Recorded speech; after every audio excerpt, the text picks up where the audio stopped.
Bonsoir, bonsoir et soyez les bienvenus. Je suis très heureux de vous accueillir à l'inauguration de notre nouvelle série Impact Investing. Je m'appelle Gabriel Ouette et je dirige le comité ESG du CFA Society France. Avec le comité ESG, nous avons créé cette année différentes séries afin de mettre les projecteurs sur les sujets phares qui composent la problématique ESG et décliner ces sujets sous différents angles. L'impact investing fait partie de ces sujets qui sortent de l'ordinaire, qui sont à l'origine de nombreux débats et ne laissent jamais indifférents. Mais qu'est-ce que c'est que l'impact investing? Pourquoi investir en impact? Quels en sont les acteurs? Quelle est leur philosophie? Quelle est la place de l'impact dans la famille de l'ESG Investing? Toutes ces questions, nous nous les sommes posées et c'est pourquoi nous avons voulu nous entourer de professionnels afin d'apporter des réponses. Aussi, je suis très heureux d'accueillir notre panel d'experts qui ce soir vont nous apporter leur éclairage sur l'investissement à impact. Tout d'abord, bienvenue à Laetitia Tanquet de Ircantec. Laetitia est une experte en impact et elle est conseillère auprès du président du groupe de la Caisse des dépôts. Elle représentera la voix des Asset Owners. Bienvenue aussi à Laurence Meignery. Laurence est cofondatrice et partenaire de Citizen Capital. Elle représentera la voix des investisseurs éclairés en impact. Et enfin, bienvenue à Gauthier Quiru. Gauthier est le responsable du Land Degradation Neutrality Fund chez Mirova, dont il assure la promotion en partenariat avec les Nations Unies. Gauthier représentera l'asset management et portera son expertise d'intégration de l'impact dans les différentes classes d'actifs. Cet événement n'aurait pas eu lieu sans le travail et l'investissement de Sophie Méchin et Lénie Kessler. Sophie a rejoint cette année le comité ESG en provenance de Montréal. Sophie travaille actuellement chez BNP Paribas Capital Partners en fonds de fonds où elle apporte toute son expertise en investissement à impact. Lénie nous a aussi rejoint cette année au comité ESG. C'est un ancien asset manager qui est le fondateur de Wayo et consultant sur les sujets de reporting ESG et des problématiques d'impact. Je tiens à souligner que Lénie, Laurence et Laetitia ont tous les trois participé aux travaux de préparation des rapports qui ont été publiés par le Trésor en mars dernier sur les investissements à impact. Sophie et Lénie seront vos guides qui vous accompagneront ce soir pour cette initiation au monde de l'impact. Je tiens à les remercier particulièrement pour l'organisation de ce débat, leur investissement de cette nouvelle série et leur temps mis à la disposition de notre communauté du CFA Society France. Encore une fois, un très grand merci. Avant de lancer le débat, merci de bien vouloir répondre aux petites questions de ce petit sondage que Marie-Alix va vous proposer maintenant.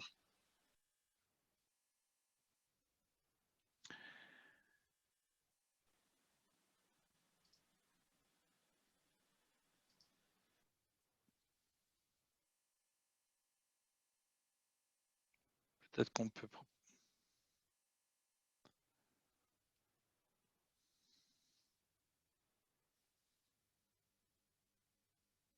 Le but étant évidemment de comprendre notre auditoire.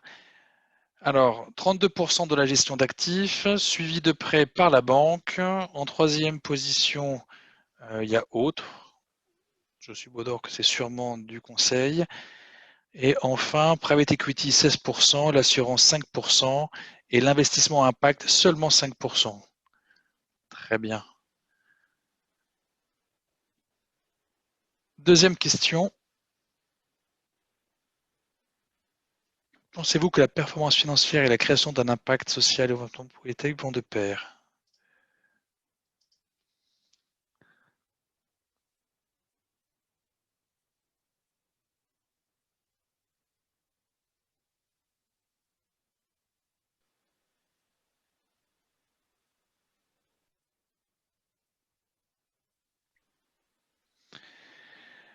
Plutôt positif, oui, 40%, parfois 45%, non seulement 15%, ben ça commence bien. Ben c'est cette note très positive que je vais passer la main à Sophie pour lancer le débat. C'est à toi, Sophie. Merci Gabriel et bonsoir à tous. D'abord, merci à nos panélistes de participer qui vont pouvoir nous éclairer sur tous ces enjeux et opportunités liées à l'investissement d'impact et à vous tous de participer. Donc, on va commencer avec quelques questions pour Laetitia Tanquet. Laetitia, notre première question, c'est de savoir pourquoi Et dans quelle mesure l'IRCANTEC a choisi d'investir sur les stratégies d'impact? Très bien. D'abord, bonsoir à tous. Merci pour cette invitation. Je suis ravie de partager un peu l'état de la réflexion.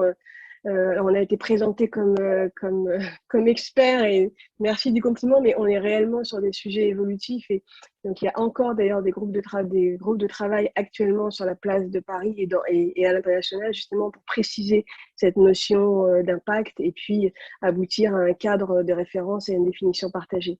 Peut-être juste une précision, je suis conseillère du président de l'IRCANTEC et donc c'est bien au titre de l'IRCANTEC que je m'exprime et pas au titre de l'ensemble du groupe Caisse des dépôts. Donc l'IRCANTEC est une caisse de retraite, c'est un régime de retraite complémentaire, c'est le régime de retraite obligatoire des contractuels des 3 fonctions publiques, c'est-à-dire fonction publique hospitalière, territoriale et d'État, bien sûr, et c'est aussi la caisse de retraite des élus locaux. Donc c'est un régime de retraite par répartition, pour autant il a des réserves, il a 13 milliards d'actifs sous gestion et le régime a décidé il y a une grosse dizaine d'années de mettre en place une démarche d'investissement responsable. Là, pour 2 types de raisons, les raisons qui portent sur les considérations de matérialité financière, c'est-à-dire que les critères environnementaux, sociaux et de gouvernance peuvent potentiellement avoir des conséquences financières en termes de risques et d'opportunités, mais aussi pour des considérations, on va dire, plutôt de type valeur organisationnelle ou entreprise citoyenne, qui consiste à dire est-ce que aussi le meilleur intérêt de ces bénéficiaires, c'est uniquement de se préoccuper des considérations financières ou en tant que caisse de retraite, est-ce qu'on ne doit pas aussi se préoccuper des conditions dans lesquelles les pensionnés pourront prendre leur retraite? Et donc, de fait, de s'interroger sur les impacts des investissements sur l'environnement et sur la société en général. Et donc, il y a bien ces 2 volets et ces 2 jambes, mais on va dire que la première jambe fait que l'intégration ESG est un incontournable, et la deuxième jambe amène un investisseur tel que l'IRCANTEC, du coup, à vouloir aller un cran au-dessus, et donc se préoccuper effectivement de ces considérations d'impact, d'où l'importance des investissements impact. Le régime, du coup, a décidé il y a 3 ans à peu près, d'allouer 3% de ces investissements à l'investissement impact. Mais en réalité, encore une fois, comme je dis qu'on est sur des sujets dont la compréhension évolue, elle se peaufine avec le temps. Quand on a pris cette décision, on avait une forme de compréhension de l'impact comme une sorte de poche investissement thématique et impact. Et puis, implicitement, on voyait vraiment l'impact, c'était une classe d'actifs, c'était quand même plutôt le non-coté. Maintenant, donc, il y a un certain nombre de travaux qui ont pu avoir lieu, qui sont toujours en cours, qui tendent à conclure que l'impact, c'est pas une classe d'actifs, mais c'est plutôt une typologie d'investissement qui coche un certain nombre de critères. C'est-à-dire qu'on définit des critères d'éligibilité pour être considéré comme étant de l'impact. Alors, je continue. Là, si on regarde la situation actuelle de nos portefeuilles, on constate qu'on a à peu près 15% de nos portefeuilles qui financent la transition écologique et énergétique, et 7% qui travaillent sur d'autres sujets, des sujets sociaux, tourisme durable, etc. Pour autant, on ne peut pas dire que 22% de nos réserves sont des investissements impact. C'est 22%, c'est une sorte de grande famille de contribution à la transformation durable. Et là, toute la question va être pour nous de poursuivre notre réflexion et de regarder dans ces 22% qu'est-ce qui relève réellement de l'impact. Et donc, encore une fois, la volonté de l'IRCANTEC d'aller vers ces sujets d'impact, c'est bien d'avoir un impact, de contribuer positivement à résoudre des difficultés environnementaux et sociaux. Merci. Et en fait, comment se traduisent ces demandes que vous avez en tant qu'investisseur institutionnel pour des stratégies à impact dans l'offre que vous trouvez sur le marché? Et en fait, on se demande quelles sont les opportunités que vous voyez ou quelles sont les limitations de ce marché d'investissement d'impact aujourd'hui? Alors, pour le moment, en fait, à mon sens, en fait, on voit beaucoup de choses. Il y a beaucoup de produits qui sont marketés impact. Je pense que voilà, le mot impact, on le voit très, très souvent. Et la première difficulté qu'on a, c'est de savoir en fait, on constate que derrière le terme impact, on ne dit pas tous la même chose. En fait, on pourrait dire qu'il y a donc cette famille d'intégration de risque ESG. Ensuite, c'est une sorte de grande enveloppe de contribution à la transformation durable. Et dans cette grande enveloppe de contribution à la transformation durable, vous avez plusieurs niveaux. Le premier niveau sera de dire, à travers mes investissements, je veux do not harm, donc je vais éviter d'avoir des conséquences négatives sur tel ou tel sujet environnementaux et sociaux. Par exemple, je suis une entreprise du textile et je veux éviter donc qu'il y ait du travail des enfants dans ma chaîne d'approvisionnement. Donc là, on est sur le do not harm. Ensuite, vous avez un niveau supérieur où là, vous voulez avoir des conséquences, vous êtes dans votre champ d'activité et vous voulez avoir un impact positif. Donc, par exemple, une entreprise de textile, et dans la conduite de vos activités, vous allez essayer de contribuer à l'autonomie des femmes, des employés. Il y a un peu plus de formation. Et puis, vous avez le troisième et dernier niveau, que là, vraiment, on peut qualifier d'impact, c'est le summum de la contribution à la transformation durable, où là, votre objectif, c'est réellement vous identifier une activité et des investissements en fonction des besoins auxquels vous voulez répondre, en fonction de la solution que vous voulez apporter à tel ou tel sujet. Et donc là, la difficulté qu'on a, c'est que pour le moment, dans le marché, on a tendance à parler d'impact pour chacun, pour tout ce gros ensemble. Alors que, en réalité, si on en croit le consensus qui est en train de se dessiner dans les travaux de place actuellement, l'impact serait uniquement ce premier échelon tout en haut. Donc, on a une offre de produits sur l'ensemble de cette grande élément de contribution à la transformation durable. Il y a très clairement un besoin de clarification afin aussi de créer plus de confiance. Et bien qu'un investisseur tel que Yacantec, on a l'expertise en interne pour aller creuser et pour aller regarder, pour vraiment voir au final ce qui nous est proposé. Je pense que c'est moins le cas pour un investisseur, un épargnant individuel. Or, c'est une question essentielle quand on fait de l'impact, c'est-à-dire qu'on nous fait une promesse au départ et on veut qu'on puisse nous apporter la preuve que la promesse a été tenue. Donc, il y a vraiment un besoin de clarification autour de l'utilisation du mot impact.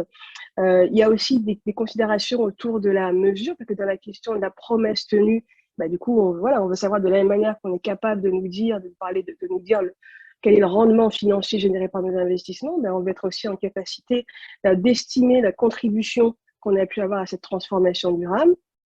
Ça fait partie du coup des travaux qu'il y a actuellement sur la place de Paris, de réfléchir et de construire cette échelle de mesure de la transformation durable. Et probablement qu'une fois qu'on aura tout clarifié tous ces éléments, on pourra probablement augmenter la profondeur de marché et donc l'offre, mais vraiment clarifier entre ces différents types de produits. On redonnera de la confiance, de la lisibilité et on pourra identifier plus facilement les produits à impact. Très bien, je vous remercie. Alors maintenant, quelques questions pour Laurence Méhaignerie.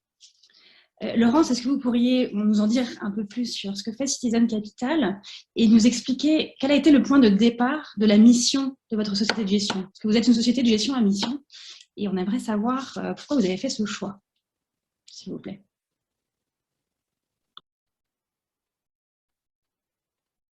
J'active. Merci Sophie et bonjour à tous. Merci pour cette invitation. Alors, le point de départ de Citizen Capital, c'est d'abord la rencontre avec, il y a 10 ans maintenant, il y a plus exactement 13 ans même, avec mon associé Pierre-Olivier Barène, et le partage d'une conviction commune, lui ayant passé 10 ans chez Bridgepoint à faire des investissements avec des tailles significatives, moi étant plutôt une spécialiste des questions sociales au départ, ne venant pas du monde de la finance, donc une démarche assez entrepreneuriale, avec une conviction qui est que l'entreprise est un des plus puissants leviers de transformation de la société, pour le meilleur et pour le pire, et que le capital est quand même un formidable moyen de canaliser intelligemment l'argent vers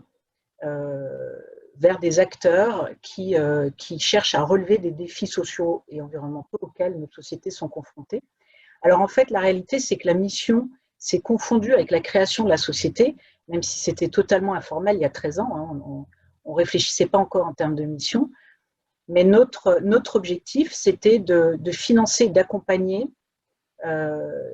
des entreprises en très forte croissance qui nous semblaient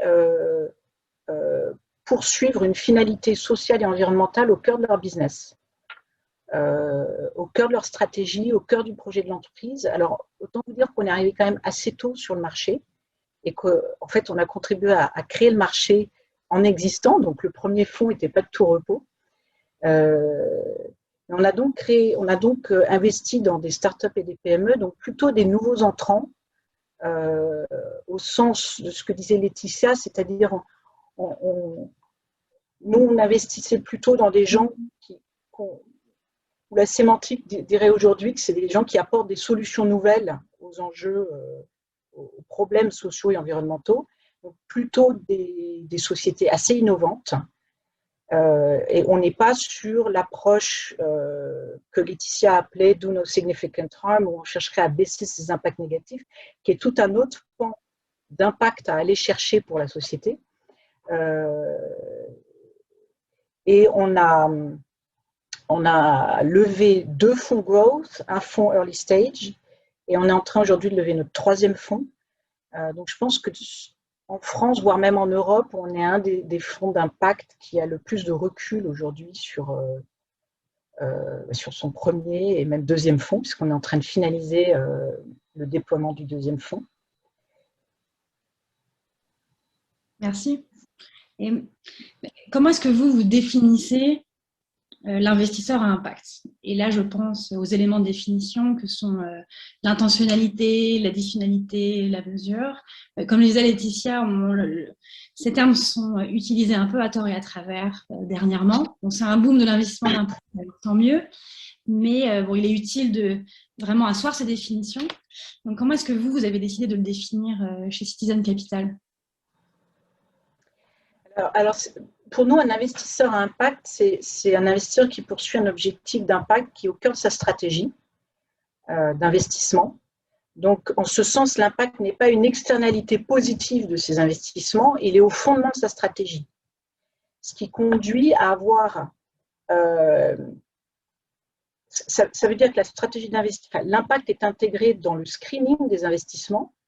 Ça veut dire que ça nous conduit à renoncer à un certain nombre d'opportunités d'investissement. C'est intégré dans l'analyse, dans les due diligence. On a des due diligence d'impact spécifiques avec des méthodologies qu'on a développées au cours du temps et qui évidemment continuent toujours à se développer. On est vraiment à l'aube de l'analyse d'impact aujourd'hui, dans l'accompagnement et puis évidemment dans l'évaluation, ce qu'on appelle la mesure d'impact. Et donc, on a des business plans d'impact au moment où on investit qui se traduisent dans des reportings d'impact. Mais la particularité de l'impact, on s'est un peu créé d'une certaine façon en réaction à l'ESG, qu'on estimait non core business et souvent aussi side business, c'est-à-dire ce n'était pas au cœur des stratégies des entreprises. Et donc, avec un impact qui nous paraissait assez limité finalement sur la société. Et donc, la différence que nous, on fait entre l'impact et l'ESG, c'est en fait, on a une démarche ESG aussi.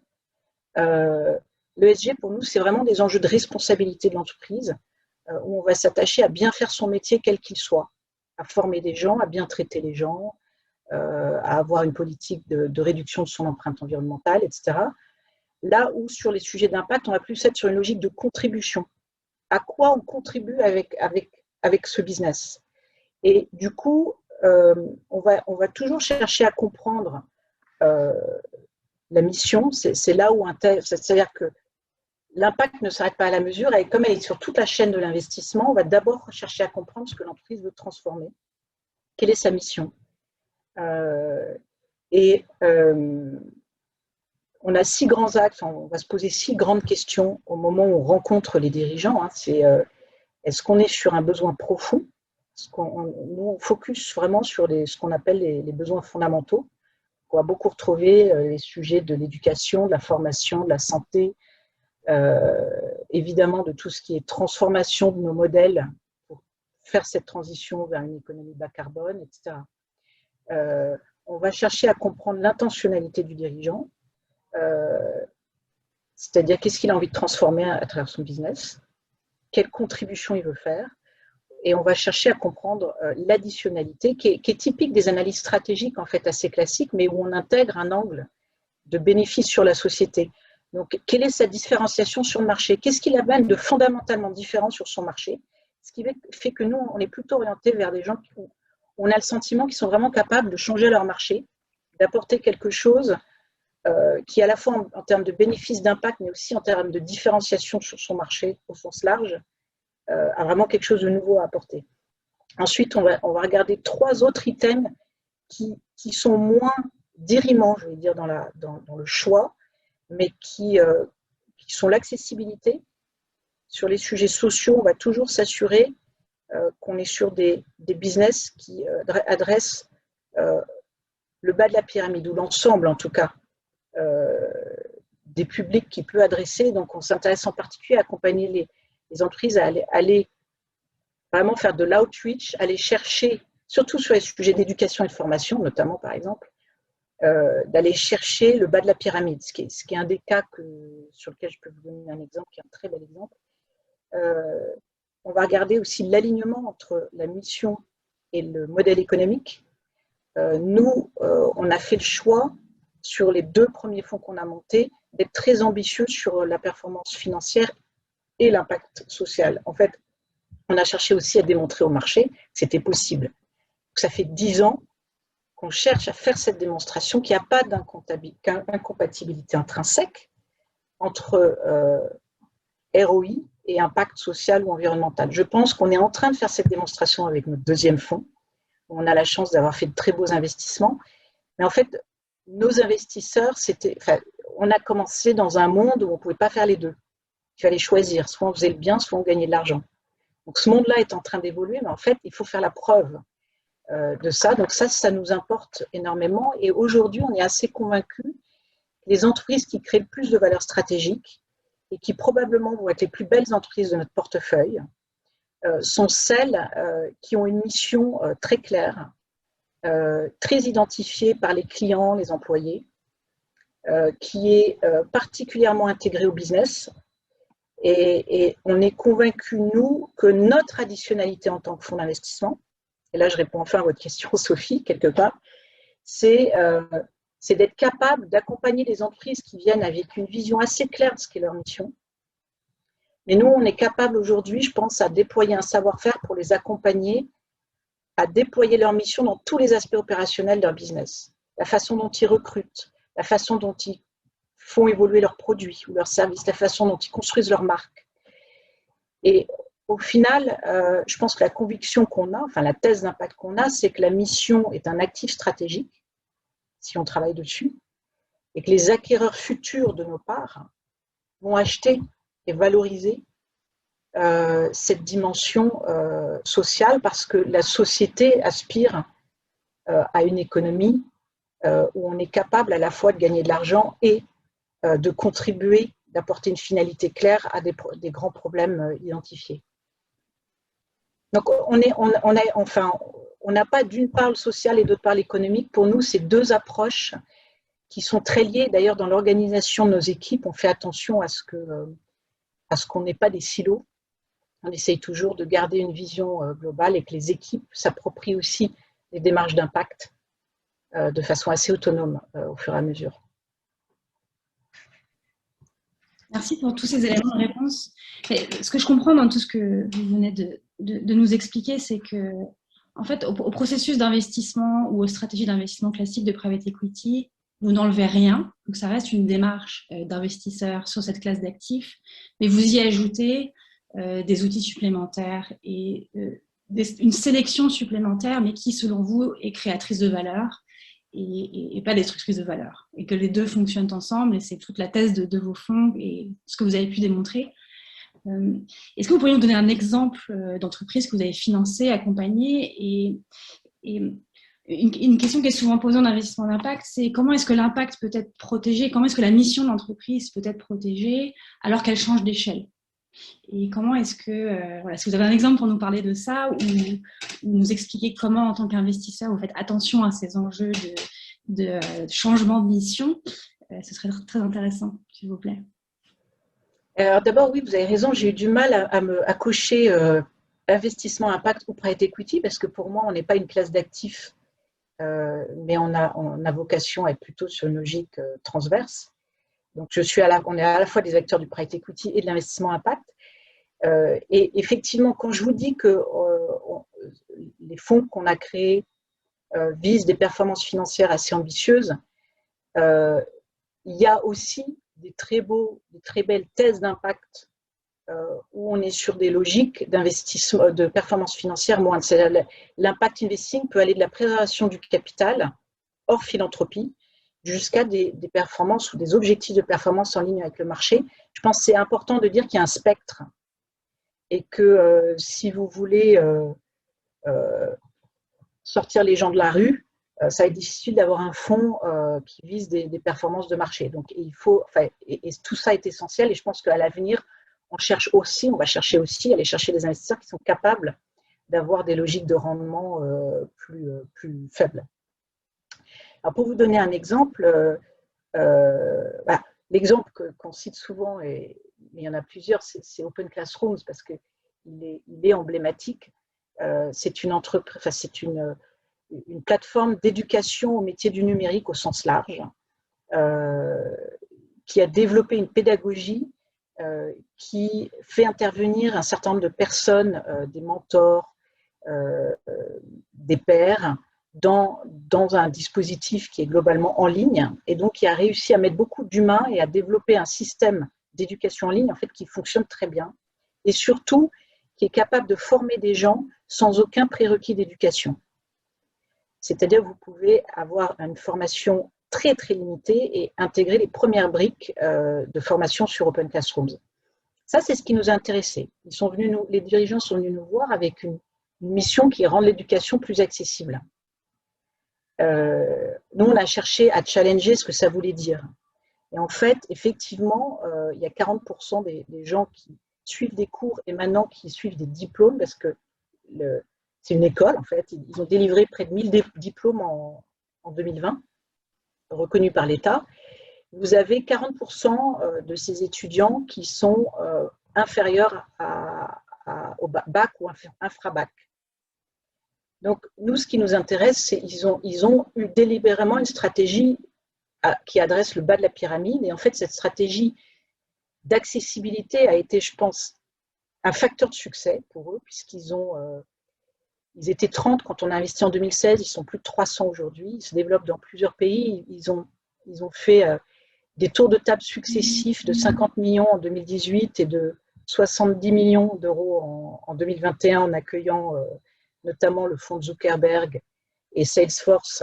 Donc, ils intéressent énormément les Américains, où l'éducation est beaucoup plus chère, donc ils peuvent être un entrant très intéressant. Ils ont multiplié leur chiffre d'affaires par 12,5 en 4 ans. Donc, ils ont 2,5 millions de personnes qui suivent des cours. Et une grosse partie de ces gens, 60% aujourd'hui, ne payent pas directement. C'est-à-dire qu'ils ont développé une approche B2B qui fait qu'entre les organismes de formation, Pôle emploi, etc., il y a un certain nombre de cours qui sont pris en charge partiellement ou totalement pour un certain nombre de personnes. Un autre exemple intéressant, totalement différent, c'est le Deuxième Avis Médical, qui est une société plus start-up pour nous.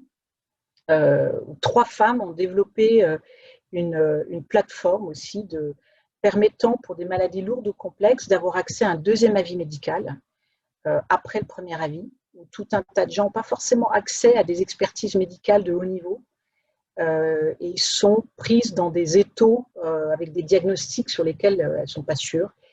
Et elles se développent très bien, en particulier depuis le confinement. Puisque les gens se sont habitués à la télémédecine, qui est une de leurs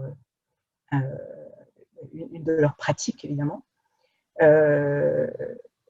Voilà, 2 exemples. Alors, un de nos rôles à nous, c'est évidemment de développer une façon de définir l'impact qu'on souhaite avoir, donc des objectifs, des indicateurs, c'est ce qu'on appelle un business plan impact, qu'on annexe au pacte d'actionnaires et qui permet à l'entreprise de développer en fait, ses propres indicateurs et c'est peut-être aussi une des limites de l'investissement impact par rapport à ce qu'on appelait l'ESG. c'est que les indicateurs se consolident difficilement. Donc, nos investisseurs souhaiteraient évidemment des indicateurs qui, si possible, peuvent s'agréger. Mais nous, ça nous semble presque contraire à la nature même des investissements que nous faisons. Et peut-être, pour finir, je pense que l'investissement impact est en train d'apporter quelque chose de très important à l'économie. Alors, j'ai peut-être une vision, mais je pense qu'on contribue à élargir la notion d'obligation ou devoir fiduciaire. C'est-à-dire, on s'est longtemps posé, nous, la question de est-ce qu'on faillit à nos obligations fiduciaires en poursuivant des objectifs qui ne sont pas uniquement financiers, puisqu'on poursuit des objectifs à la fois de rendement financier et d'impact social ou environnemental tangible. Et en fait, en fouillant dans le code monétaire et financier, je n'étais pas très familière, effectivement, notre rôle est de servir l'intérêt de nos porteurs de parts. Et je pense que c'est cette notion d'intérêt qui est en train d'évoluer.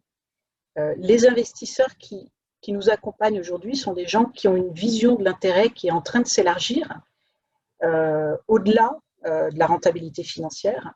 Et ça devient des investissements qui ont plus de complexité dans l'analyse, dans certains arbitrages peut-être aussi quelquefois, mais qui sont une vraie demande de la société. Et de plus en plus de nos investisseurs nous disent, mais en fait, on a besoin aussi d'investir dans l'impact parce que nos propres clients ont besoin de comprendre comment leur argent, ou l'argent qu'ils nous confient, sert les hommes et la planète.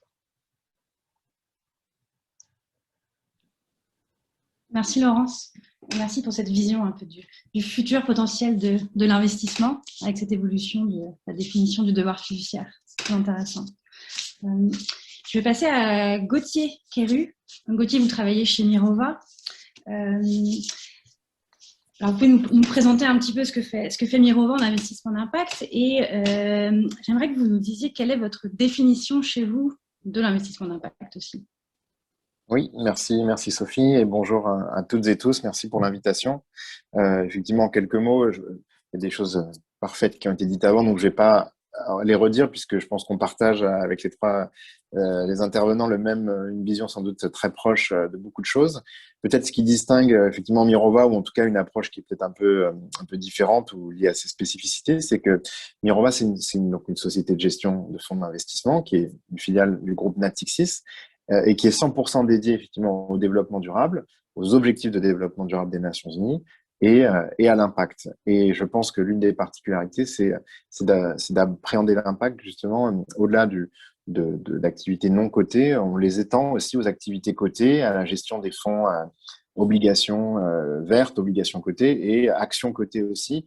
Et la définition de l'impact, vous l'avez évoqué, c'est vrai que ça s'appuie sur 3 piliers que sont l'intentionnalité d'une part, c'est vraiment inscrire la recherche d'impact dans ses objectifs, comme ça a été dit par ailleurs, on n'est pas dans l'opportunisme ou la vérification ex post, on est vraiment là dans une démarche pleine et entière et avec un plan d'action très, très défini.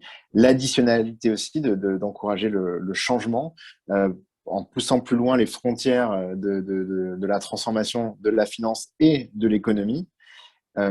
Et enfin, la mesurabilité, la capacité à prouver aussi la pertinence de l'action déployée. Et ça, c'est vrai que c'est le triptyque un peu qui permet de s'assurer qu'on s'éloigne de l'impact washing ou du greenwashing et qu'on va, après c'est une amélioration continue, mais aller vers une intégrité toujours plus forte. Et cette définition de l'impact, on l'applique à toutes les stratégies en fait chez Mirova. Et on l'a même ancré aussi dans notre statut de société à mission, avec l'idée vraiment en plus de cette vision de l'ancrer dans notre propre statut, dans notre cadre de gouvernance, dans le but vraiment, dans la finalité qui est de transformer profondément l'économie vers un modèle plus juste et plus durable. Et il ne faut pas vraiment jamais oublier que c'est ça la finalité et qu'il y a des enjeux très forts et que justement la finance et les sociétés de gestion doivent être au service de cette transformation. On estime que c'est notre raison d'être, que justement de s'engager à contribuer activement au bien commun et qu'en ayant fait ce choix, on la transforme. Et alors, je peux m'arrêter là ou juste donner un exemple. Je pense que Voilà, tout ça, c'est assez théorique. C'est vrai qu'on a cette mission et cette vision de l'impact, on l'a incarnée récemment en développant justement en allant plus loin dans des territoires d'investissement un peu inconnus, je dirais, sur la thématique biodiversité, où on parle aussi beaucoup de capital naturel. On a pris conscience en travaillant avec les Nations Unies très tôt que on voyait bien qu'il y avait des défis au niveau de la société, du monde économique, de développer un modèle qui ne contribuait pas à l'appauvrissement de la biodiversité, mais au contraire pouvait inverser la tendance et être même régénératif. On parle de régénération de la nature beaucoup. Et on a travaillé beaucoup sur ces sujets-là pour essayer justement de développer des stratégies. Alors, sur le non-côté jusqu'alors, mais on développe aussi des choses sur le côté qui pouvaient à la fois créer des bienfaits pour la nature, éviter la déforestation, éviter la dégradation des terres et des écosystèmes, et par ailleurs restaurer, régénérer ces terres, régénérer la nature, par exemple en financement de l'agroforesterie, de l'agroécologie, des filières durables qui finalement permettent de combiner effectivement une activité productive avec la protection des écosystèmes et aussi une dimension sociale d'inclusion. Et on a développé différents fonds public, privé sur ce thème. Et pour nous, c'est un exemple de notamment cette additionnalité avec des financements publics, privés qui vont prendre un peu plus de risques que des financements classiques, aller explorer des territoires pour amener aussi le marché vers ces nouveaux investissements. Et avec évidemment une mesure, une transparence des indicateurs pour, à la preuve à l'appui, montrer des impacts positifs. Merci. Et donc, vous avez fait le choix de devenir une société à mission, comme vous l'avez mentionné. Et comment réagissent vos clients à ce positionnement de la société de gestion? Parce que ça reste des enjeux non, ça reste des stratégies qui sont quand même émergentes.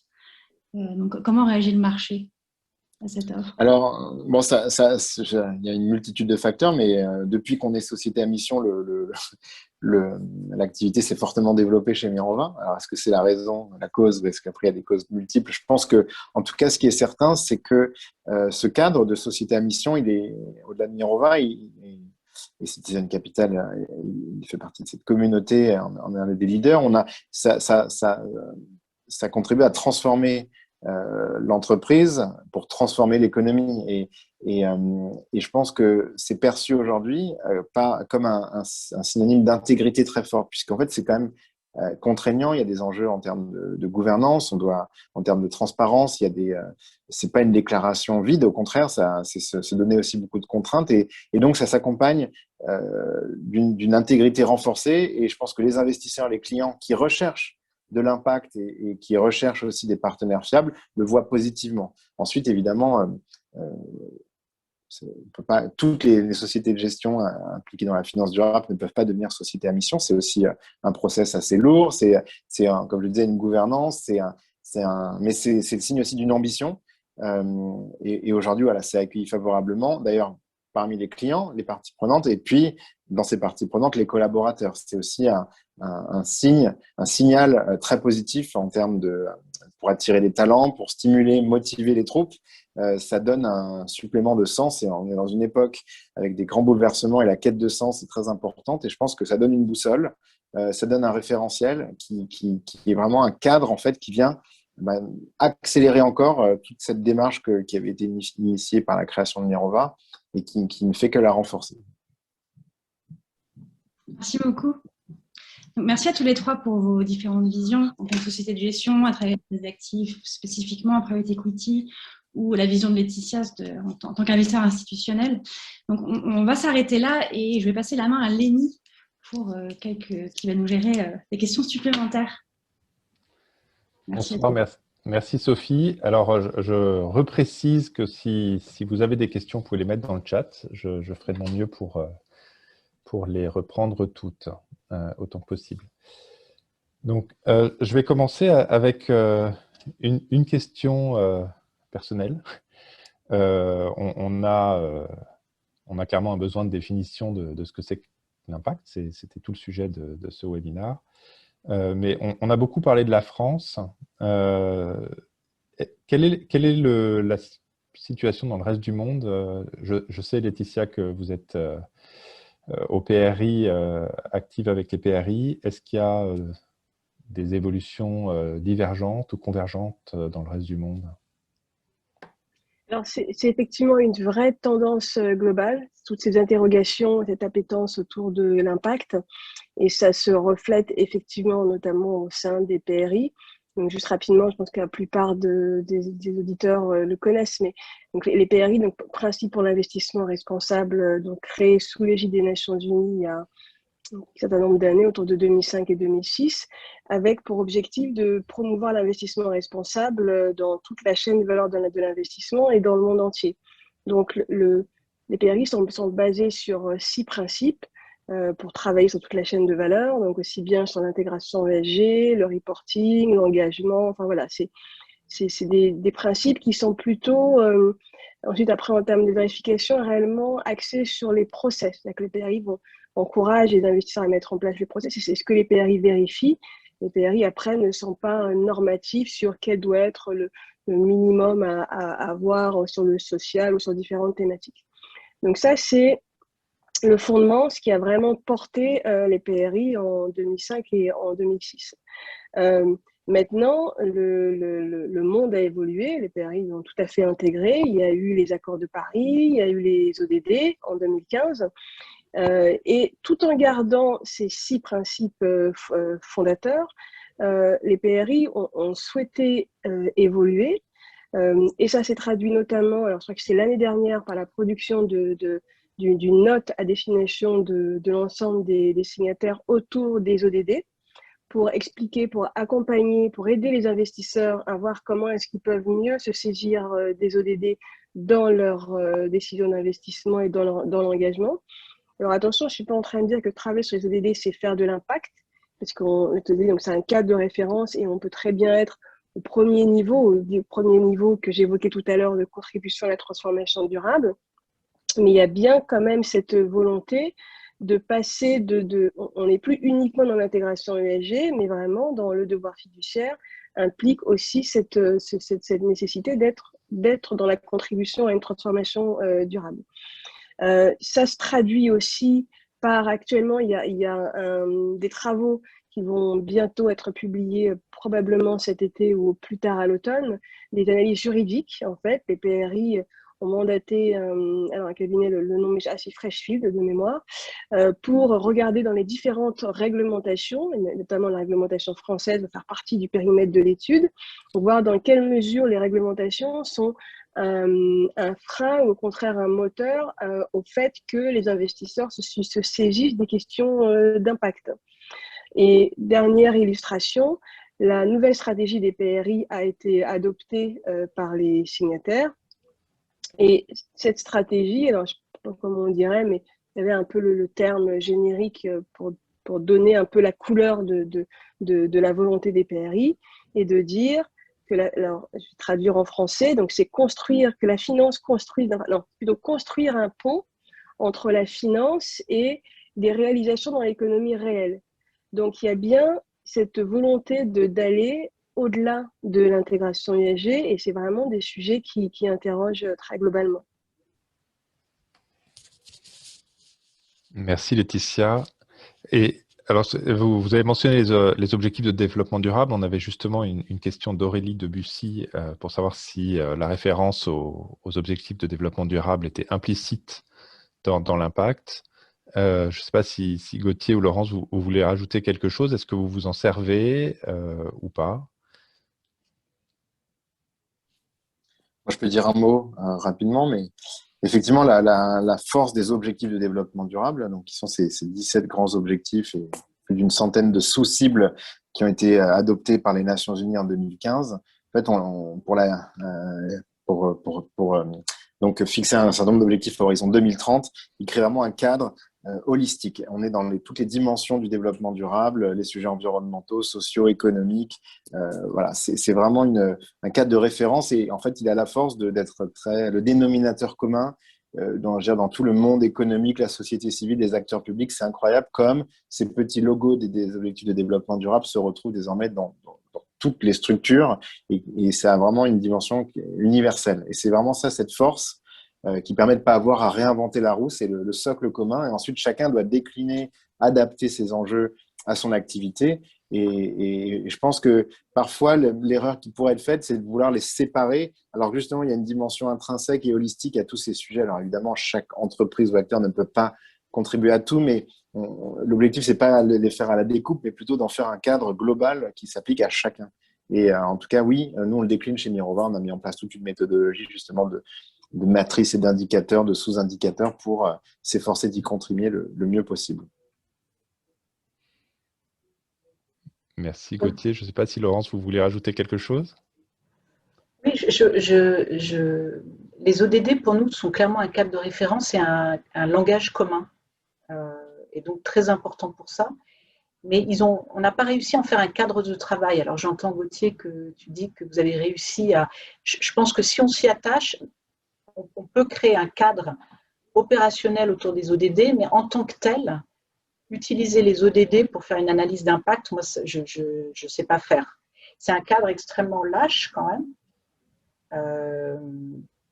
Et c'est pas parce que vous êtes dans l'ODD, je sais pas, vous pouvez agir dans la santé, par exemple, vous gérez des EHPAD, vous êtes sans doute clairement vous inscrivez dans un des ODD. Maintenant, est-ce que vous avez un impact? Nous, on va le questionner. Ça ne va pas être automatique, ce n'est pas parce que vous êtes dans la santé qu'on va faire une analyse, on va arriver à se forger une conviction sur votre impact sur la société. Donc, ce n'est pas complètement opérationnel pour nous, mais je pense que c'est un cadre très intéressant qui a l'avantage, je pense, de créer un langage commun. Merci Laurence. J'aimerais rebondir sur la notion de devoir fiduciaire, parce que vous l'avez tous mentionné. On sait qu'il y a des groupes de travail et des rapports qui sont publiés, notamment celui du Trésor que Gabriel a mentionné tout à l'heure. Il y a d'autres travaux en cours. Quel est le rôle pour vous du régulateur à venir sur ce marché? La question s'adresse à vous trois. Alors, je peux peut-être démarrer. Le rôle du régulateur, je pense qu'il est multiple, c'est-à-dire, et je pense que ça va aussi dépendre des cultures, en fait. En France, on a peut-être effectivement plus une approche réglementaire. Il y a beaucoup de choses il y a beaucoup d'initiatives individuelles, d'initiatives, mais il y a quand même beaucoup de choses aussi qui parlent du régulateur. On l'a vu avec l'article 73 qui est maintenant devenu l'article 29, qui a vraiment joué une forme d'accélérateur à certains égards sur les sujets liés au climat. Et donc là, très clairement, en France, on voit qu'il y a une volonté du régulateur de contribuer à un développement de la finance à impact.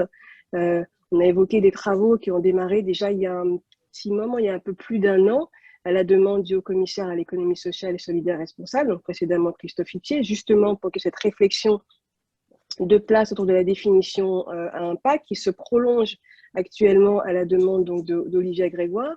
Moi, mon intuition, c'est qu'à travers ces travaux, il y a aussi une recherche d'aller au-delà de la finance verte. Il y a eu, par exemple, Bruno Le Maire qui disait lors d'un Climate Finance Day, la finance sera verte ou ne sera pas. Et là, je pense qu'il y a une volonté d'aller un cran au-dessus. Probablement aussi, la crise sanitaire fait qu'il y a plus de besoins de financement et je ne pense pas que les pouvoirs publics ont la capacité de répondre à tous ces besoins. Donc, c'est comment est-ce qu'on continue à avoir cette vision que non, la finance n'est pas un ennemi, mais un outil d'avoir un pouvoir de contribution positive très importante. Et voilà, en France, en tout cas, moi, la façon dont je le vois, c'est qu'il y a cette volonté du régulateur de permettre, de faciliter l'émergence et le développement de ce type de financement, effectivement, pour contribuer à adresser un certain nombre de sujets auxquels on est tous confrontés.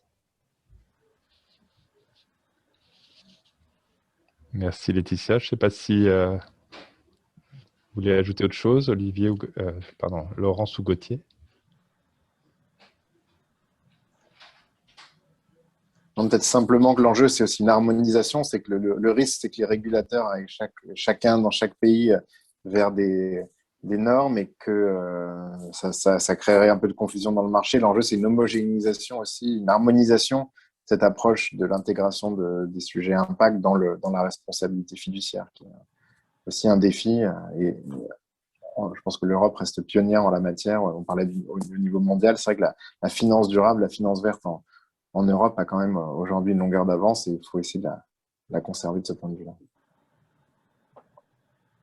Je suis d'accord que c'est l'Europe le niveau de régulation sur lequel, qui est le bon niveau. Maintenant, il faut que la régulation soit au bon endroit et faite de façon intelligente. Enfin, c'est très complexe pour l'Europe. C'est un énorme enjeu. Effectivement, pour le moment, l'Europe, donc il y a beaucoup de travaux réglementaires, mais pour le moment, l'Europe, et notamment avec la SFDR, ne s'est pas encore positionnée sur l'impact. C'est-à-dire que si on regarde donc, les articles 6, 8 et 9, donc l'article 9 qui est l'article le plus exigeant, on va dire en matière de contribution à la transformation durable, bon, il n'y a pas tous les critères tous les critères d'éligibilité à l'impact ne sont pas réunis dans l'article 9. Il n'y a pas la notion d'additionnalité, par exemple. Donc, certes, il y a effectivement, je pense que l'Europe sera le bon endroit. Maintenant, comme dans cette première version qui est toute fraîche, la SFDR vient juste de sortir, pour le moment, l'impact n'est pas dedans. Est-ce qu'il nous faut attendre que l'Europe se repositionne on risque de prendre un petit peu de temps, ou est-ce que la France ne peut pas c'est un peu ce rôle de poisson pilote comme elle a pu l'avoir dans l'article 173, et peut-être quand même être force de proposition, initier des choses en France qui ensuite pourront, en tout cas je l'espère avec beaucoup de travail de lobbying et de force de conviction, être pris au niveau européen. Je suis tout à fait d'accord avec Laetitia, et je pense que la loi Pacte et le cadre légal autour de la société à mission et de la raison d'être sont des cadres qui sont très intéressants et ce que je comprends, qui commencent à intéresser d'autres pays européens et la Commission européenne. Et je pense qu'ils sont un des axes de ce qu'on appelle l'impact. Et Laetitia, effectivement, j'ai le sentiment que l'Europe aujourd'hui, la définition qui est en train de se dessiner pourrait conduire à une sorte de fusion de l'ESG et de l'impact. Je ne sais pas si c'est une bonne idée. Enfin, je sais pas si c'est-à-dire que l'impact, la définition de l'impact serait la mesure des impacts positifs. Ça prendrait en compte l'aval du processus, mais pas forcément la démarche d'impact, de sourcing, etc. Ce qui viendrait fusionner en fait tout ce qui est do no significant harm et l'aspect bringing substantial solutions dans laquelle par exemple nous on s'inscrit. Je ne sais pas si tu as cette impression, Laetitia. Alors, je ne sais pas s'il y a volonté de fusionner, mais en tout cas, dans la version actuelle des textes, cette distinction n'existe pas. Mais est-ce qu'elle n'existe pas parce qu'il n'y a pas encore suffisamment de maturité sur les sujets, parce qu'il n'y a pas encore de consensus sur réellement ce qu'on entend par l'impact, ou est-ce que c'est parce qu'il y a une réelle volonté de fusionner? Là-dessus, je ne saurais pas dire, mais oui, effectivement, la distinction pour le moment n'existe pas au sein de la SFDR. Très clairement. C'est un sujet. En effet, surtout que si on veut se projeter, ma dernière question, à moins qu'une autre arrive. Ah oui, pardon, on en reçoit une. Alors, une question qui change un tout petit peu de sujet, mais allons-y, de Luc Lefer. La finance durable suppose des données fiables sur les indicateurs de durabilité. Comment juger la maturité des providers dans ce domaine? Donc, je vous laisse répondre.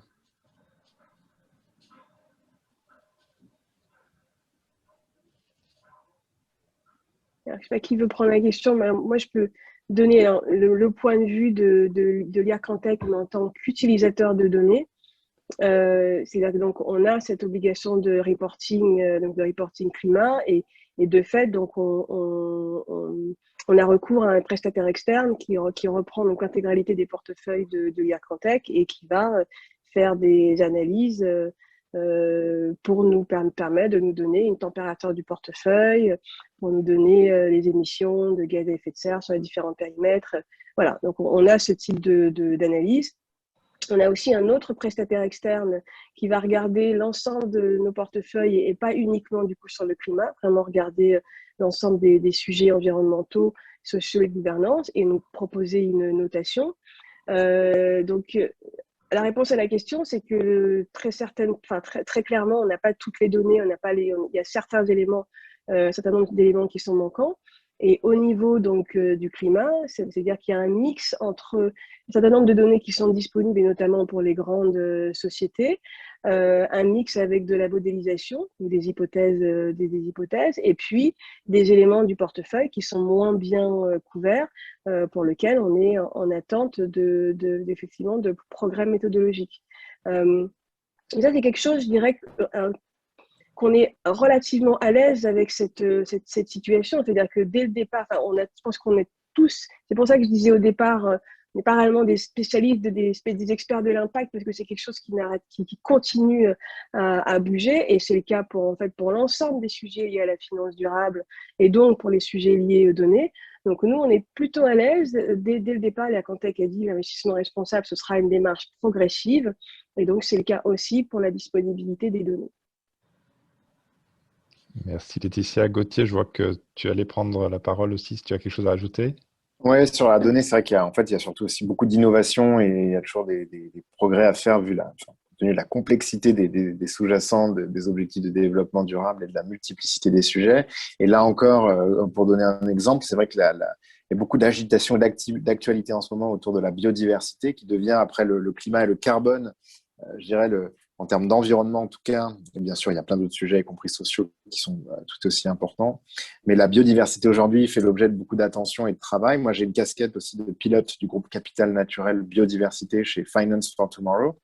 Et effectivement, au-delà des investissements directs dans des projets d'agroécologie dont j'évoquais, l'un des enjeux sur ce thème, c'est de pouvoir mesurer ou quantifier mieux les impacts négatifs ou positifs sur la biodiversité de différentes entreprises ou de différentes activités. Et il y a tout un travail en cours. Emirova, conjointement avec plusieurs acteurs de la place, AXA, BNP, Sycomore, ont lancé un appel à projet pour sélectionner justement un fournisseur de données sur ce thème et travailler avec eux. C'était un consortium composé de iceberg Data Lab et iCare qui a été sélectionné. Et là, il y aura des publications prochainement qui vont donner faire un état des lieux sur le travail, mais il y a un travail surtout collectif à faire émerger justement une offre de plus en plus solide et robuste, avec la question aussi de s'assurer que tous ces fournisseurs justement ne sont pas tous anglo-saxons, tous étrangers, qu'il y a en Europe et en France notamment aussi tout un développement de données pour s'assurer aussi d'une vision un peu aussi différente. Il faut de la diversité et en tout cas, il y a tout un enjeu économique autour de la donnée, c'est certain. Merci beaucoup. Moi, j'ai beaucoup aimé ta dernière remarque sur le collectif. Je trouve que c'est quelque chose de fantastique dans cette niche de l'industrie à impact ou de la finance à impact, où je vois que les gens échangent des méthodes, échangent des idées, échangent continuellement pour essayer de tous s'améliorer. Donc ça, c'est vraiment fantastique. Et comme le temps malheureusement tourne, je vais passer la parole à Gabriel pour conclure. Et je vous remercie. Merci Lénie, mais surtout merci Laetitia, Laurence et Gauthier pour ce partage. Grâce à vous, nous y voyons plus clair, nous comprenons mieux ce qu'est l'impact. On comprend que ce nouveau mode d'investissement est en pleine évolution, on comprend un peu mieux les enjeux, on comprend que aussi, s'il fait partie de la famille ESG au sens large, il y a des différences, mais il y a quand même des points communs, notamment le besoin de taxonomie, le besoin d'avoir un langage commun qui doit être défini, le besoin de l'apport du réglementaire afin d'en permettre son développement. C'est aussi un des points communs avec le développement de l'ESG. Je retiens aussi que l'impact est un sujet complexe qui provoque une révolution des comportements d'investissement en remettant en cause l'antagonisme historique entre faire le bien et faire de l'argent. La preuve que les deux axes sont compatibles est en train d'être faite. Merci Laurence, merci Citizen Capital. Et j'espère que vous pourrez revenir nous parler de ça pour votre deuxième et troisième fonds et bien confirmer tordre le cou justement à cette old school thinking qui sont un petit peu dépassés. Et enfin, pour terminer, ce que j'ai retenu, c'est que les acteurs de l'impact sont des personnes qui pensent que la meilleure stratégie est de transformer l'entreprise pour transformer la société. Ainsi, l'intentionnalité et l'additionnalité prennent tout leur sens. Donc, merci pour toutes ces définitions. Elles sont assez structurantes. Ça permet d'avoir une bonne idée. Ceci étant, j'ai retenu une dernière chose, c'est qu'un des principaux challenges restera la mesure de l'impact. Et ça tombe bien, parce que cette mesure de l'impact nécessite de futurs débats. Et nous vous proposons, dans cette série d'événements, d'avoir ce débat, d'ouvrir le débat après la rentrée scolaire de septembre. Donc, restez connectés avec nous. L'Impact Investing continue avec le CFA Society France. D'ici là, je vous souhaite à tous un très bon été, un bon break. Et encore une fois, merci à tous nos intervenants de nous avoir éclairés, d'avoir témoigné. Merci beaucoup.